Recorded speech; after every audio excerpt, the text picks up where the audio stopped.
15 years ago, I had the misfortune of meeting Dave. I was new to riding the bus to school, and when my first day came, I hopped on and took a seat towards the front. I didn't happen to know anyone on the route and sat by myself, with my headphones in, rocking some good Charlotte. Back then, I didn't get much attention from the opposite sex, but I could feel eyes burning into the back of my head. I turned a couple times to look behind me, and that's when I saw Dave. He had light eyes, brown curly hair, and quickly looked away every time I caught him staring. This went on for about a week before he finally said something to me. He told me that I had nice hair and he liked my band t-shirts. He asked right off the bat if I would be his girlfriend. I said absolutely not.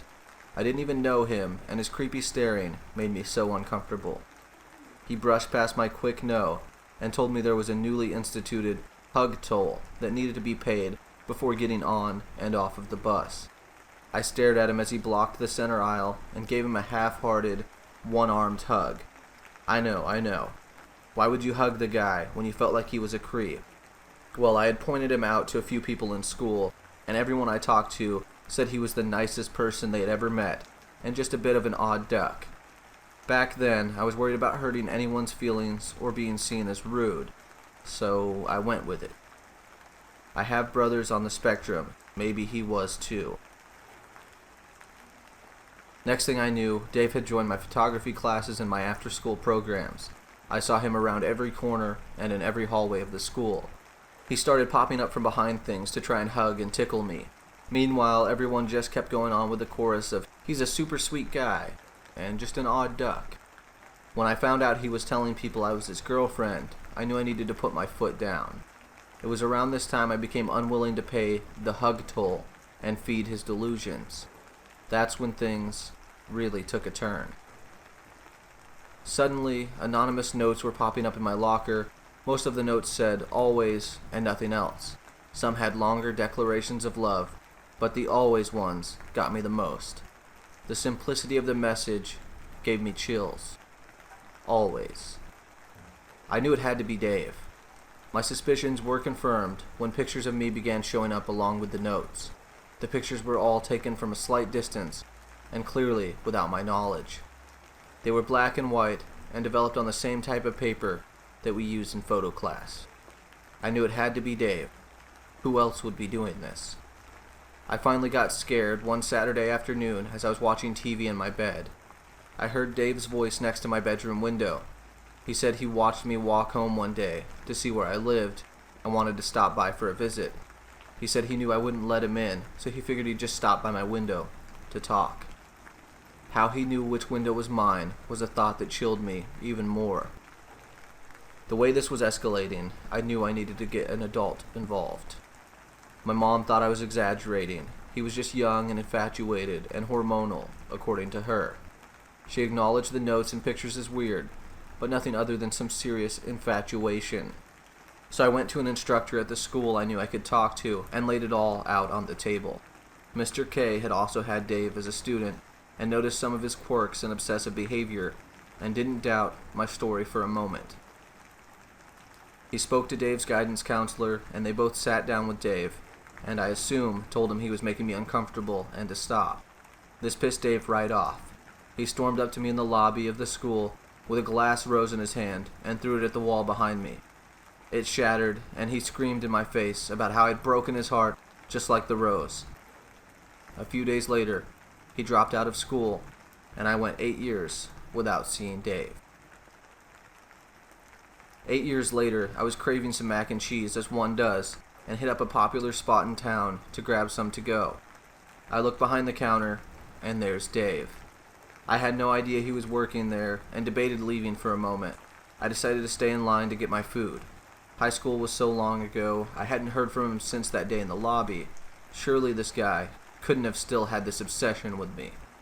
It was a huge relief when another register opened and a young woman could take my order. I wondered if maybe he was even mortified and didn't want to interact with me, and had had her open it. Wrong again. He seemed to take my visit to his work as a sign that I was ready to love him. At least that's what I've been told since. I got a friend request from him that night and immediately deleted the request. A few nights later, I'm getting home and walking across the street when I see that someone is standing on the side of my house opposite the door in the shadows. I haul ass into the house, lock everything, and watch. It's so dark out, but I turn the lamppost out front and hope to God I was just imagining things. Then I see him.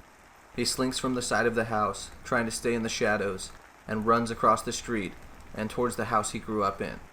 Unfortunately for him, I saw his stupid, curly brown hair. I called the police and reported this, but of course, there wasn't much they could do.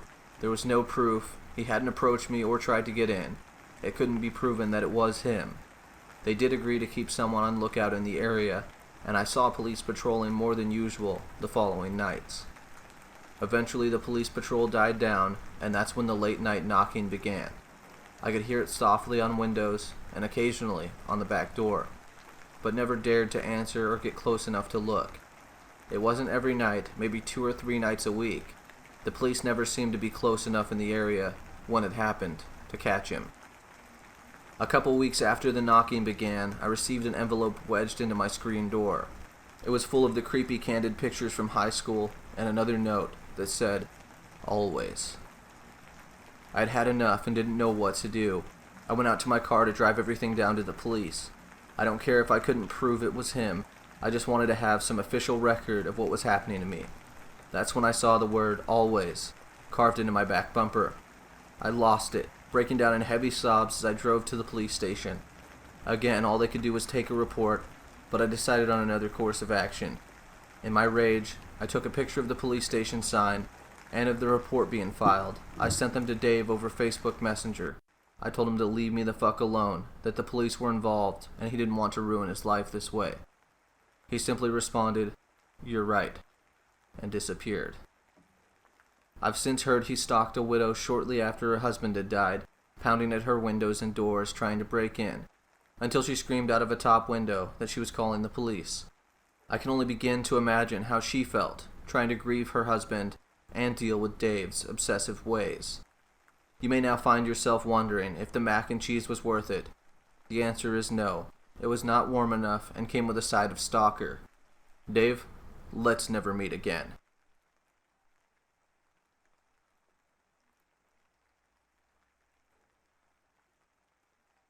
Hey Scaredy Cats, thanks for watching. Feel free to subscribe and hit the notification bell so that you'll never miss out on any of the stories. If you have any stories that you'd like for me to read, you can find the links for submissions in the description below.